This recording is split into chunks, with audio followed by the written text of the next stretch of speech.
What's up, everyone? Alex Spillman here, co-founder of Dream Jobbing. I'm so excited to have this guest with me right now. Lynne Spillman, the casting director for the last 18 years from CBS for shows like Survivor, Amazing Race. You look at all those amazing characters and personalities. This is the amazing woman who found them, put them on. And I know, as a side note, I was on Amazing Race season 2, and so my whole dream career I have to thank from Lynne Spillman. I'm glad it worked out for you. Thank you. Thank you so much for being here.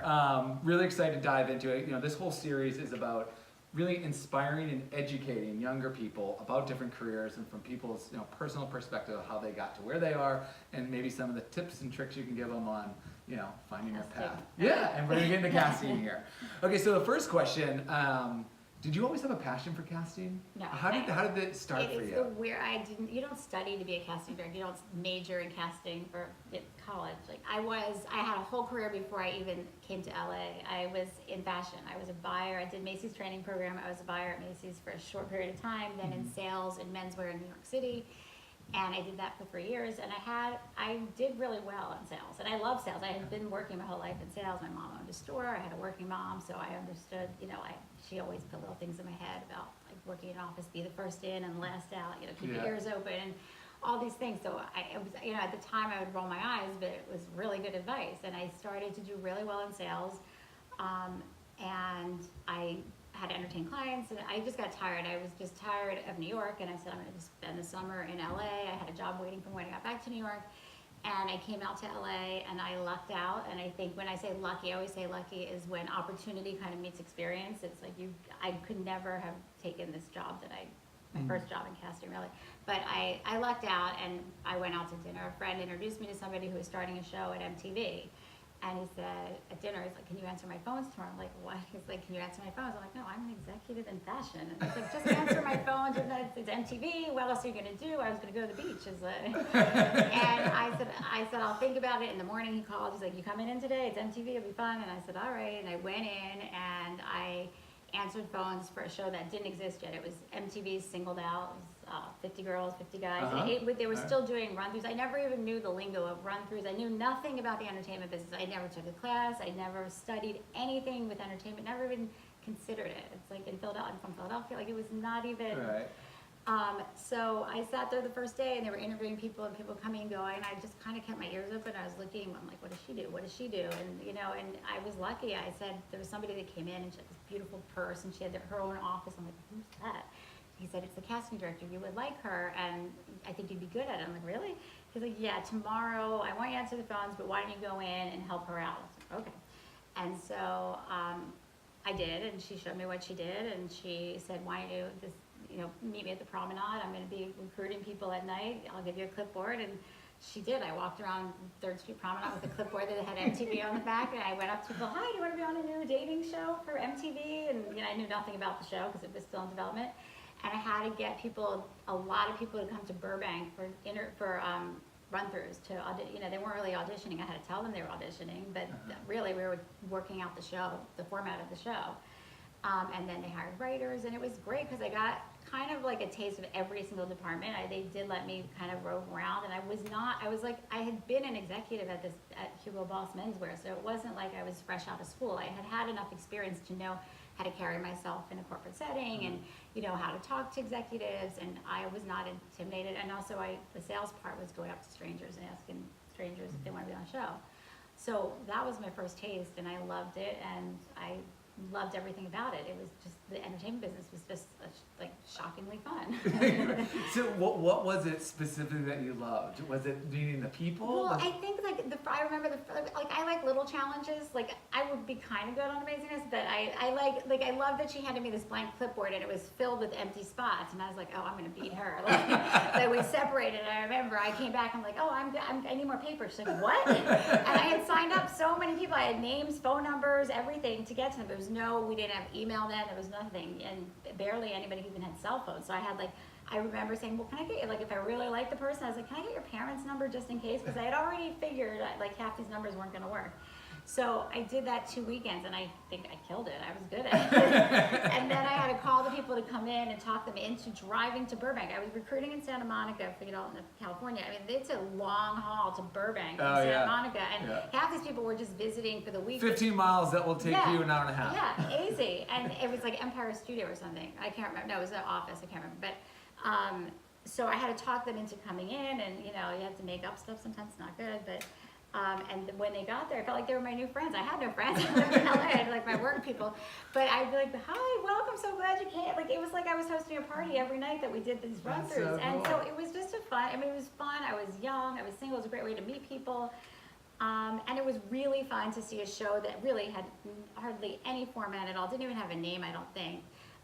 Go from that to I think it was like 5 or 6 seasons. I was lucky, and it was a dating show, and I had this little niche kind of dating show. So when we went on hiatus, I was kind of already had met a lot of people, and they'd say, "Oh, we're doing the show at Warner Brothers." It's called Trade Up. I can't remember what the next show I did. I did a lot of dating shows. I met my husband doing recruiting. Really? I didn't know that. Yep, recruiting. And so I had this little niche for like dating shows, and I just kind of stuck with it, and that's what I did. I was offered producer jobs. I did a little, but I really felt like it was like a good niche, and I was kind of known for it, so why not just keep going with it? Wow. And so from that, you spent 5 years at MTV. I think it was 3 to 5 years. And I actually met Lisa Hennessy. We all know Lisa. One of the co-founders of Dream Jobbing, exactly. one of our best friends. Yep, and she had already met Mark Burnett. I watched her podcast here, or her thing here. Yeah. And Mark was talking to her about Survivor, and she called me, she said, "Are you still working?" And I was not, actually. I'd taken a year off, I had to get my son.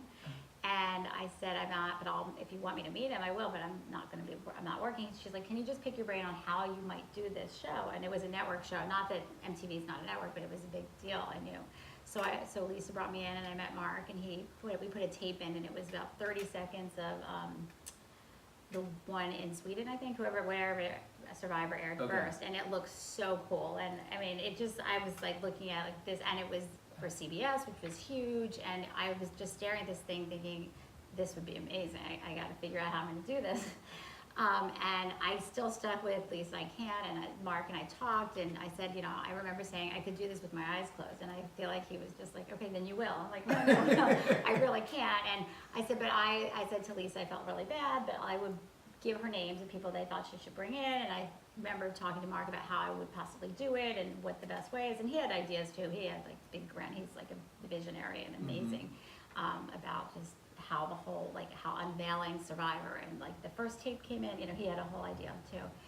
And he met with the people, and then Lisa called me and she said, "Can you just come back in one more time?" And I said, "Lisa, I can't. I have a baby at home," and I didn't tell anyone this. I'm saying it now. I mean, I was pregnant. I didn't want anyone to know, but Lisa kind of was like, "Well, why?" And I was like, "Okay, fine." And I told her and Mark, I think, and Mark said, "Well, you're not having the baby today." I'm like, "No, I'm not." Or something like, he said something, and I said, "I'm not." And he said, "Well, you'll be bored." I said, "I'm not. I have a child." And I remember like this I thought, all right, let me think. And then he said, "Come back with what you want." And I went home and I talked to my husband, and I came in with what I thought was crazy. And he said, "Okay." And I was like, "Seriously?" And that's how Survivor started. And it was amazing. I had 4 people in my department. I think it's 4. And they put us in the kitchen. It was like already a working production of, I think it was actually Eco Challenge that was already up and running, and they didn't have anywhere for us. We were in the kitchen. People would be like microwaving their lunch and be like, "Oh, what are you eating?" And that's where the casting. And that's your casting office. Casting office was. It was right in the kitchen. We all. Yeah. So the humble beginnings. Yeah, it was great. Oh, that's so awesome. Yeah. So over the course, from there, obviously, I mean, 18 plus years of all these shows. Yeah, What was it? amazing. 37 seasons for Survivor, 32 for Amazing Race. I can't do the math quick enough in my head, but I that's don't a even lot know how of many people. I don't forget. I do. It's a lot of people, but I'll go to premiere parties and things. I don't forget, and I forget everything in my life, but I don't forget a person that's played. Like, I will see people that everyone else, like, how do you remember? Like, I don't want to, like, I'm like, I just do. I remember their tapes when they came in. I remember the interviews. I get really close with their families. I mean, that is what I love about my job. You get, like, you get to meet all these people, and not just like, "Hi, how are you?" You really get to know them and their families and their lives, and the best part of their life and the worst part, and just the psychology of it all. I love. It's fascinating to me. Just all of that. I love it. So awesome. Yeah. So a question. So if you think of, well, let's start with here. What's like a typical day for in a casting director or for the casting department? What does it look like? And I'm sure it switches between shows are on or off. Yeah, But I mean, typically, especially at the beginning, the first month, we have a flow now. We know what we're doing, but for all these shows, I mean, if it's a show that exists or not, I mean, I'm doing a top secret news show right now, but you build the website, you do outreach, you just start putting the words out, plugging things in. Now it's Facebook or wherever, you just say, hey, we're casting a new show, and people apply, and you spend a lot of time watching videos. Mm-hmm. Watching videos, if you're a survivor in Amazing Race, we get a lot of videos, so we spend hours watching what's come in, but now we spend hours on the internet, on Instagram and Facebook, and all over news articles, and like, there's a guy on Survivor now, I think someone found him, they Googled hot cop, and like, or something. Oh, really? Yeah. And this guy, he was on, I guess he had been on Ellen, I don't know, three of them were known as these hot cops, but, you want to try to find people that might not have applied. Like now that these shows have been on for so long, you're still trying to pluck them out of like their normal and, and where they were still relatable and maybe not the people that would ever think they could get on. And you just reach out on Instagram and Instagram direct message to them and say, hey, I know this sounds weird, but I've noticed you really into outdoor, camping and whatever. I thought maybe we should talk about Survivor. And, so half the time they think you're crazy and like a stalker, which I am. And the other part, it works out. It's amazing. That's awesome. Yeah. So, what would be, so from that, so you're reaching out to people, but then, and then there's yeah, other I mean, you facets. watch the videos. I mean, then you have them apply. I read these applications like they are term papers. I read everything. I look at the handwriting, who wrote this, if they're handwriting them still, which we do like. Did their boyfriend write it? Like, why is the handwriting so neat? Is it their mother? I look at everything that is on these applications because I think they're so telling because it's your first, kind of look at them. They don't really know what we're looking for. Right. It's like their story. And then in my head, I make a vision like, oh, I bet they're like this. And then I watch the tape. And when it doesn't match, I'm intrigued, but it's a little weird sometimes. And the application's really funny. And then the person is very serious or kind of a downer, and you're like, oh, what happened to that guy? So I usually pick up the phone and say, hey, I was really interested in your application, and it's a lot of phone calls. I mean, we spend hours when we like somebody or think there's a nugget there. You just know, or you want to try to make it work. So hours and hours on the phone, getting to know them, getting to just figure out, like, are they quitters in life? Are they going to quit this? Are they, what would make them successful? Half the time, they don't even know what would make them successful. You'll get someone like, well, I'm just a bartender. I'm like, bartender, that's great. Bartenders, you got to talk to people. You're working on tips. You got to work with other people behind the bar. You got to lift things. You got to, schlep things. You got to stay up late at night. Like, I sometimes get them to realize that they would be, and then it starts to work. But it's like you really have to dig a lot sometimes. But I like that part of it. Yeah. So what would you say is the least exciting, or what's the worst part about working in casting? Is there a bad part? There is. I mean, I would say there's the best and the worst. The best is when you get to tell someone they made the show. Is that the best feeling in the world? That's the best feeling. I love it. Can I pause on this real quick, and I'm going to tell you a quick story. Do you know that I got your call? This is for Amazing Race Season 2 when I found out, which is a life-changing event for me. It was Season 1 was about to premiere. I don't know if you remember this. I'm sitting down with Chris, who was my partner on Amazing Race, and I'm sitting down, the show is about to start, and the phone rings.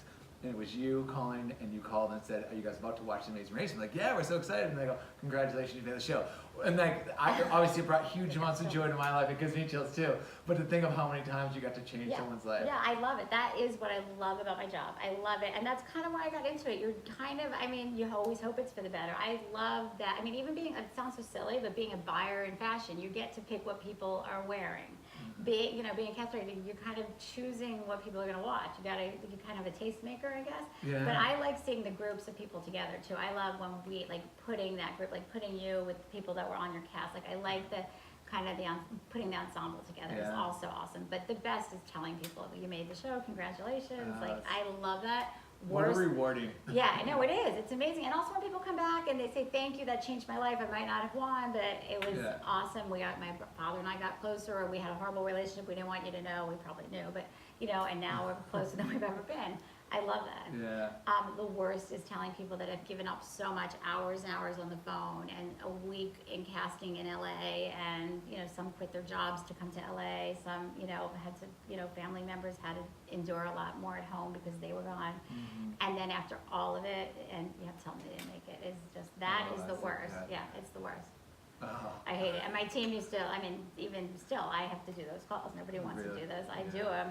It's just the worst that you have to. But I would not expect that you were still actually making those calls. Kidding. So No. impressive. Do you think the casting associates that are spending all, they don't want to do it either. It is really the worst. Also because it's out of our hands at a certain point. Yeah, We get of it course. through. We make the introduction. We help it along, and this is what we like. Because sometimes they're like, I don't get it. I'm like, give it a second, give it a minute, let me get, but.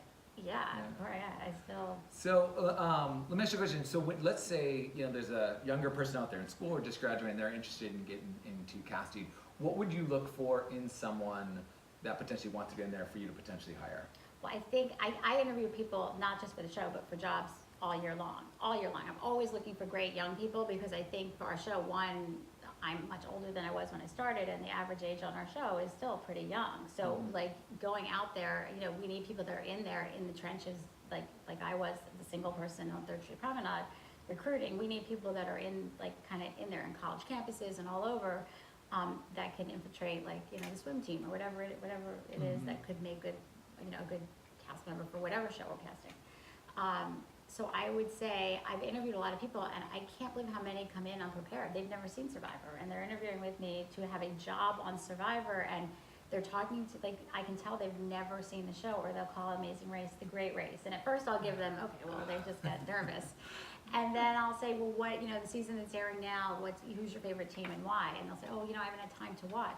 Don't show up for an interview. That really bothers me.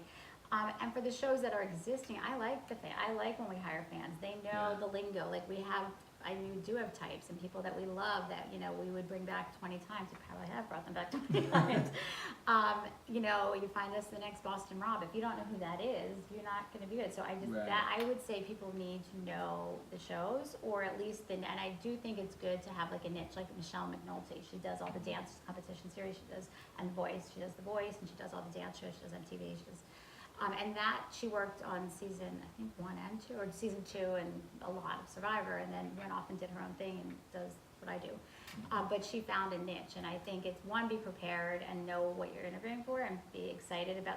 I always feel like sometimes people are interviewing with me because someone told me hook them up, or they heard we were hiring. But they really want to be doing. They're like, well, how do I get on the show, or how do I get into PR? It's like if you don't, casting is finding people. Getting in their heads, getting to know them, getting close with them, and it's recruiting on the beaches and all over, volleyball tournaments, car shows, everywhere. Just going out and finding people is the biggest thing. But it's watching a lot of TV too, knowing what's happening in pop culture, know what's going on in television. So when someone basically be prepared for an interview. Yeah, no way. And if there are certain characteristics in the sense of outgoing, I think they have to be outgoing. conversation starters. I think you can't be shy. I think I was shy. I think it made me come out of my shell to have to go up to strangers. So I don't think I would have been the best candidate. I just kind of fell into it and then loved it. But I was actually really shy, but I think you have to know there are going to be uncomfortable times where people are like, yeah, no way, I don't want to be on your show, leave me alone. And you're like, okay, you have to have tough, thick skin. But yeah, I think there's a personality for casting, and it definitely is outgoing. It's people that go out a lot. Good researchers are fantastic, but I still think you're then meeting the people or Skyping with the people, and they have to trust you. They're giving you their deepest, darkest secrets, and they need to trust you. So it's not being scared to ask the hard questions too. Right. Yeah. And then from let's say, what would be your entry level into casting? I think a lot, the most successful people I've had, nobody likes this, but they've been recruiters, or they would call me and say, I have 5 people that, I've been watching the show for a really long time, you don't even have to hire me, but I have 5 people, they want to do the show, I think they'd be great, can you just take a look? And then they send me the tapes, and yeah, they are really good. Let's see if this is for real, and I'll say, I'll put you on the emails, and I'll send out the email with you. I'll send the email hey, I was introduced to you by Alex, and he thinks you'd be great. Here's the application. Can you fill it out? And we'll take it from there. And I will usually take those over because if the people are great, you're gonna keep them for years. I mean, that's the other thing is, there's new shows all the time, but I mean, the casting teams at Survivor and Amazing Race and, you know, even when I do new shows that bring people over, I mean, we've been a team for like 10 years, 15 years, some of them even more. So the opening should be, whether, if you're a PA, you know, come up to the casting person, make sure you're known. I mean, I think that was my in too. I mean, Lisa was one of the executive producers at Singled Out. And I remember like not being shy and be like, hey, I have an idea, or, you know, or just like, hey, I heard you say that. Like, just keeping your ears open and being helpful and thinking ahead is a biggie. You know, when I have to ask, I like when people come up to me and say, if I give them, if they're a PA and I see them sitting around, it bothers me, you know, and like, why aren't they coming up to me saying, hey, can I help? Do you need anything? And I'll say, yeah, go on Facebook and find me this, you know, and if they do, great. Like that gets you in. I think sometimes people are PAs, and I always say, please hire me PAs that want to be a casting director, or you know, that if they, you know, if they want to be a producer or an editor, it's fine. But if you find, you know, if you get your foot in the door and you want to be a casting director, like add to the process, add to it, find things. If you listen to what we're talking about, we talk really open, we're not very secretive, really. You know, we need whatever it is that we're missing. Maybe we're short on guys. Like we need guys from New York. We don't have any East Coasters. Like help, you know, that's what we need. Like don't just start working, just start doing it and send us, you know, send me what you have. That's awesome. That's how I just think, I think you should take a job where you want your boss's job. I would love to have people that want my job because I know they're gonna work hard and they can have it. No, there's just a lot of shows. But, you know, and you have to be good at working with a team because it's a big team effort. And a lot of times you think, oh, I have the best girl, and then you see someone else who's going, hers is better. You know? So basically, if you're a PA and you're already in the door and you're interested in casting, you're already in. You're in. Start doing the job. Do it. Start if doing you're on the the job you outside, want. the best way to get a job with Lynne is send her some awesome people. Yeah, is that and say I watched this show. I think that I mean, obviously Survivor, Amazing Race, or whatever. But yeah, I think you've got to go to the casting director or someone in casting. They're going to help. But I think it's, especially if you already have a foot in the door, even if you're like just, you know, getting soda and water for people, like make yourself more useful than that. And also ask your boss, what can I do? I finished that task. Like, you know, I think it's really important to show that you want to stay busy and keep busy and you want to learn. Right. You know, I think it's such a great piece of advice of just the best way in to get a job is to actually start doing the job. It's a very short story. This guy was wanting to get a job in fashion, or it was a clerk inside. I'm using the Gap, but it wasn't. And he couldn't get into this interview process, so he just started showing up and just started folding clothes. And people were like, what are you doing? And so he's like, no. He's like, can I come back and help out tomorrow? And everyone was kind of like confused. And so by day 3, he got the job offer, but he'd been trying to get a job there for like a month or two. And so just start doing the job. Just start doing the job, That's great advice. All right, well, Lynne, thank you so much. It's so good to see you. Love it. Thank you so much. Dream Jobbing with Lynne Spillman. So appreciative of your time. Thank you. Cheers, everyone.